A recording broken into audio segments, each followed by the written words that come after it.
लाडू पहा काय मस्त असा गोल गरगरीत अगदी खुसखुशीत जिभेवर ठेवताच विरगळ असा तयार झालेला आहे। लाडू म्हटलं की बऱ्याच जणांना टेन्शन येतं, जर पाक व्यवस्थित झाला नाही तर लाडू बिघडणार। तर त्यासाठी आज आपण कुठलाही पाक तयार करणार नाही आहोत, तरीही आपले लाडू जे आहे अगदी मस्त गोल गरगरीत आणि अगदी जिभेवर ठेवताच विरगळतील। अतिशय साधी आणि सोपी ही लाडूची रेसिपी आहे। अर्धा किलोच्या प्रमाणामध्ये आपण हे लाडू बनवणार आहोत। हे लाडू अजूनच खुसखुशीत आणि छान असं बाइंडिंग येण्यासाठी या लाडूमध्ये आपण काही खास पदार्थ मिसळणार आहोत। तर त्यामुळे व्हिडिओ कुठेही स्किप न करता अगदी शेवटपर्यंत नक्की पहा। व्हिडिओ नेहमीप्रमाणेच अगदी साधा आणि सोपा आहे, त्यामुळे तुम्हाला नक्कीच आवडणार आहे। तर त्यासाठी रेसिपीला एक लाईक जरूर करा। रेसिपीला सुरुवात करण्यापूर्वी तुम्हा सर्वांना माझे एक निवेदन आहे, तुम्ही जर माझ्या चॅनलवरती नवीन असाल आणि चॅनलला अजून सबस्क्राईब केले नसेल तर सबस्क्राईब करा। सर्वात अगोदर आपण आता हे लाडूंसाठीचे साहित्य आहे ते एकदा बघून घेऊया। तर इथे मी बारीक 0 नंबरचा जो रवा असतो ना, तो आपल्याला या ठिकाणी ह्या लाडूंसाठी लागणार आहे। तर वजनी म्हणाल तर 500 ग्रॅम आणि वाटीने मोजून म्हणाल तर इथे ज्या छोट्या छोट्या वाट्या दिसत आहे त्याने मोजून बरोबर 5 वाट्या हा रवा भरलेला आहे। वजनी आणि वाटी दोन्हीही प्रमाण या ठिकाणी मी सांगणार आहे। अर्धा किलो इथे आपल्याला बारीक रवा घ्यायचा आहे। त्यानंतर अर्धा किलो आपल्याला हे लाडू बनवायचे असेल तर त्यासाठी आपल्याला बरोबर 300 ग्रॅम एवढी पिठी साखर लागणार आहे। आणि वाटीने मोजाल तर बरोबर इथे मी 3 वाटी, ज्या छोट्या वाट्या आहे ना त्याने 3 वाटी एवढी पिठी साखर घेतलेली आहे। आता साखरेचं प्रमाण तुम्ही तुमच्या आवडीनुसार कमी किंवा जास्त ठेवू शकता। साधारणतः इथे मी पाव वाटी बेसन पीठ घेतलेलं आहे, पाव वाटी आपल्याला गव्हाचं पीठ घ्यायचं आहे आणि त्यासोबत 2 चमचे आपल्याला इथे मैदा घ्यायचा आहे। तर इथे 4-4 चमचे आपल्याला जे बेसन पीठ आणि गव्हाचं पीठ घ्यायचं आहे आणि त्याच्या अर्ध्या प्रमाणात आपल्याला मैदा घ्यायचा आहे। त्यानंतर 100 ग्रॅम आणि वाटीने म्हणाल तर पाऊण वाटी एवढं आपल्याला साजूक तूप घ्यायचं आहे।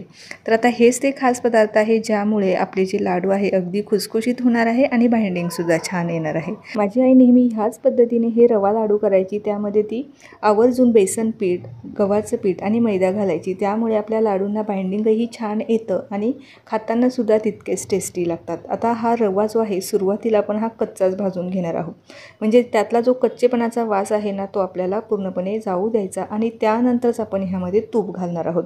साधारणतः 2 ते 2.5 मिनिटं हा रवा आपण छान असा भाजून घेणार आहोत। आणि रवा भाजत असताना काही गोष्टींची काळजी घ्यायची आहे। तर सुरुवातीला जी कढाई आपण वापरणार असू ती थोडीशी जाड तळाची असावी, त्यामुळे काय होणार आहे आपला रवा जास्त लगेचच जळणार नाही।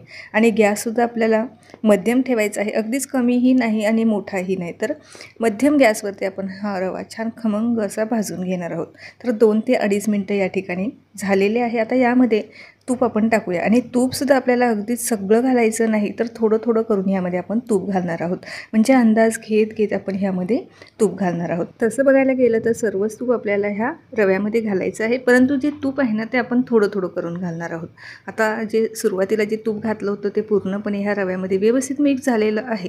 त्यानंतर आता पुन्हा एकदा थोडंसं तूप घालून घेऊया आणि हा रवा भाजत असताना आपल्याला अजिबात जास्त डार्क रंगावर भाजायचा नाही आणि अगदी जास्त पांढराही ठेवायचा नाही, अगदी थोडासा हलकासा सोनेरी रंगावर येईपर्यंत हा रवा आपल्याला भाजायचा आहे। रवा जसा जसा भाजत जातो अगदी घरभर त्याचा सुगंध दरवळतो, तेव्हाच समजायचं की आपला जो रवा आहे हा भाजला आहे। तर आता या ठिकाणी सर्व जे तूप आहे ते मी टाकून घेतलेलं आहे। साधारणतः 1 चमचाभर तूप मी साईडला काढून ठेवलेलं आहे, कारण त्यामध्ये आपल्याला जे बाकीचे पिठं घेतलेले होते ते भाजायचे आहे। तर बरोबर मला इथे 6 ते 7 मिनिटं हा रवा भाजण्यासाठी लागलेले आहे। आता हे जे प्रमाण आहे हे अर्धा किलोचं प्रमाण आहे। तुम्हाला जर जास्त प्रमाणात घ्यायचा असेल तर रवा तुम्हाला 2 बॅचमध्ये भाजावा लागणार आहे आणि जे सांगितलेलं साहित्य आहे ते सुद्धा तुम्हाला दुपटीने घेणार आहे। अगदी घरातल्या एकाच वाटीने मोजून सगळं मी जिन्नस घेतले होते, तुम्ही एखादी वाटी फिक्स करा आणि त्याने सर्व जिन्नस मोजून घ्या। आता हा भाजून घेतलेला रवा ह्या परातीमध्ये काढून घेऊया। तर बरेच जण रवा भाजल्याच्या नंतर लगेचच पिठी साखर घालतात, परंतु आपण तसं न करता थोडासा हलकासा कोमट होऊ देऊ आणि त्यानंतर पिठी साखर घालू। आता त्यानंतर जी आपण पिठं घेतलेली होती ते आपण 1 चमचाभर तुपावरती छान खमंग भाजून घेणार आहोत। तर हे भाजायला अजिबात जास्त वेळ लागत नाही, हे पिठं आपल्याला याकरता वापरायचं आहे कारण हे पिठं घातल्यामुळे आपल्याला लाडू बांधायला अजिबात जास्त हात दुखावे लागत नाही आणि बाइंडिंग छान येतं, खाताना सुद्धा लाडूची टेस्ट अतिशय भारी लागते। त्यासाठी आपल्याला हे जे पिठं आहे ते आपल्याला छान अशी खमंग भाजून घ्यायची आहे। साधारणतः 1 मिनिट हे मी पीठ भाजून घेतलेले आहे। पीठही छान भाजलं गेलेलं आहे। लगेचच आता हे जे पीठ आहे ते आपण रव्यामध्ये मिक्स करून घेऊया। तर हे पीठ आपल्याला असंच न घालता चाळणीने चाळून घ्यायचं आहे, कारण यामध्ये बऱ्याचशा गुठळ्या आहेत, त्यासाठी आपल्याला हे सर्व पीठ चाळणीने छान असे चाळून घ्यायचे आहे। तर आता ज्या गुठळ्या दिसत आहेत त्या हाताने मोडून घ्यायच्या। पीठ छान असं चाळून घेतलेलं आहे. त्यानंतर लगेचच बाकीचे राहिलेले साहित्य घालून घेऊया. आता यात जर तुम्हाला खोबरं घालायचं असेल तर तुम्ही थोडंसं सुकं खोबरं भाजूनसुद्धा यामध्ये घालू शकता, त्याने हे लाडूंची टेस्ट छान लागते. आता लगेचच पिठी साखर टाकून घेऊया आणि थोडीशी इथं वेलची पावडर टाकत आहे. तुम्हाला आवडत असल्यास थोडंसं जायफळसुद्धा किसून घालू शकता. सोबतच काही इथे मी ड्रायफ्रूट टाकत आहे. ड्रायफ्रूटमध्ये मी फक्त जी किशमिश असते ती टाकणार आहे आणि चारोळे टाकणार आहे. तुम्ही तुमच्या आवडीचे ड्रायफ्रूट यामध्ये घालू शकता. आता हे मिश्रण हलकंसं कोमट झालं की त्यानंतरच मिक्स करा, कारण गरम गरम असताना हे अजिबात व्यवस्थित मिक्स करता येणार नाही, हातालासुद्धा भाजण्याची शक्यता आहे. आता हे मिश्रण जर तुम्हाला कोरडं वाटत असल्यास किंवा तुपाचं प्रमाण तुम्हाला कमी वाटत असल्यास तर त्यावेळेला काय करायचं, तुम्ही थोडंसं साईडला तूप गरम करून यामध्ये मिक्स करू शकता. जर हे मिश्रण एकजीव करून झाल्याच्या नंतर लाडू बांधता आले नाही तेव्हाच आपल्याला यामध्ये तूप गरम करून घालायचं आहे. तर इथे मी साजूक तूप वापरलेलं आहे. तुम्हाला साजूक तूप वापरायचं नसेल तर तुम्ही डालडा किंवा वनस्पती तूप हे सुद्धा वापरू शकता. सर्व जिन्नस मी छान एकजीव करून घेतलेले आहे. आता लगेचच लाडू बनवून घेऊया. आणि हे रवा लाडू बनवायला अजिबात जास्त मेहनत नाही, झंझट नाही. अगदी 20 ते 25 मिनटात तुम्ही हे लाडू आरामात बनवू शकता. हे मिश्रण थंडही झालं तरीही यामध्ये आपल्याला गरम करण्याची आवश्यकता नाही. अगदी शेवटपर्यंत ह्याचे लाडू अगदी मस्त असे तयार होतात. याला आपल्याला सारखं सारखं गरमसुद्धा करावं लागत नाही.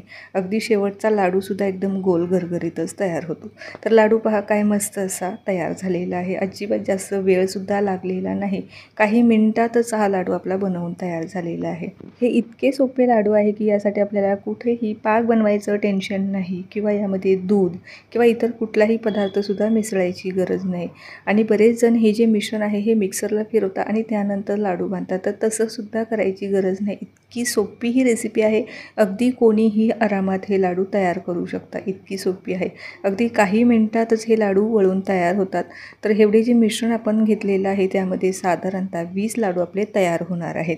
आता तुम्हाला 1 किलोच्या प्रमाणात बनवायचं असेल तर जे मी सांगितलेलं प्रमाण आहे ते तुम्ही इथे दुप्पट घेऊ शकता. आणि साखरेचं सुद्धा प्रमाण तुम्हाला वाढवायचं असेल तर ते सुद्धा वाढवू शकता. तर आपला मस्त असा दुसराही लाडू तयार झालेला आहे. तर या ठिकाणी तुम्हाला दिसतच असेल लाडू काय मस्त असा गोल गरगरीत आणि पांढरा शुभ्र तयार झालेला आहे. अगदी छान असे लाडू हे पटापट तयार होत आहेत. हे लाडू तयार करत असताना यामध्ये कुठल्याही पदार्थाचं प्रमाण जरी जास्त झालं तरीही हे लाडू अजिबात बिघडत नाही किंवा कुठल्याही पदार्थाचं प्रमाण जरी कमी झालं तरीही अजिबात बिघडत नाही. अगदी मस्त असे हे लाडू तयार होतात.